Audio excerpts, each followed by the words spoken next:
Soutenue pendant 2 ans par la Fondation Covea.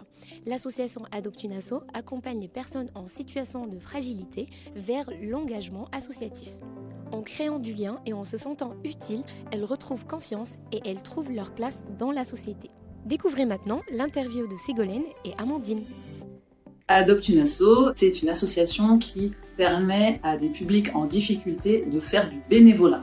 On les accompagne pour qu'ils puissent faire du bénévolat dans des associations, pour qu'ils puissent, via le bénévolat, trouver du lien social, s'insérer, reprendre confiance en eux et aller vers un nouveau départ.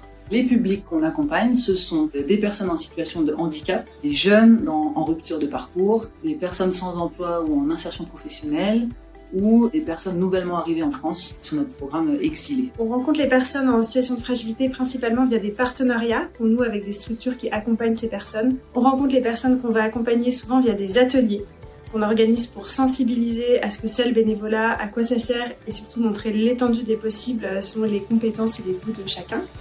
Et ensuite, on démarre un programme d'accompagnement individuel, c'est-à-dire qu'on va revoir chaque personne, construire avec elle son projet de bénévolat selon ce qu'elle a envie de faire. On va ensuite contacter des associations qui recherchent des bénévoles, organiser une première mission test où nous on sera présents et en fait on va accompagner la personne jusqu'à ce qu'elle soit autonome et épanouie dans sa mission de bénévolat. Et en fin de parcours, on organise toujours un temps pour clôturer l'accompagnement, pour faire le point sur ce que le bénévolat a apporté à la personne et puis on termine par un temps de valorisation du bénévole, de remerciement où on remet un diplôme du bénévolat dans une cérémonie un peu festive pour mettre en avant ce qu'a fait la personne.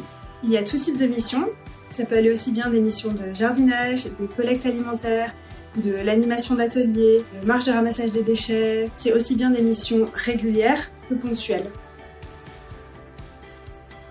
Je pense à une personne qu'on a accompagnée qui est suivie par une structure dans le médico-social qui a des troubles psychiques et c'était quelqu'un de vraiment très introverti qui était vraiment en rupture de parcours au moment où on l'a rencontré. Et il est devenu petit à petit bénévole régulier à la banque alimentaire. Aujourd'hui, il y va depuis des mois, ça lui plaît beaucoup. Et on a vu vraiment un avant et un après. Il le dit lui-même, en fait, il a osé témoigner lors de 2 gros événements qu'on a organisés, un dans une entreprise et l'autre à l'hôtel de ville de Lyon, où il a parlé devant 150 personnes. Il faut savoir que quand on l'a rencontré, c'était difficile pour lui de s'exprimer juste face à nous. Et il le dit lui-même, le bénévolat, ça lui a vraiment redonné confiance en lui et ça lui a donné un sens en fait à son quotidien. Pour en savoir plus sur la Fondation Covea, rendez-vous sur covea.com.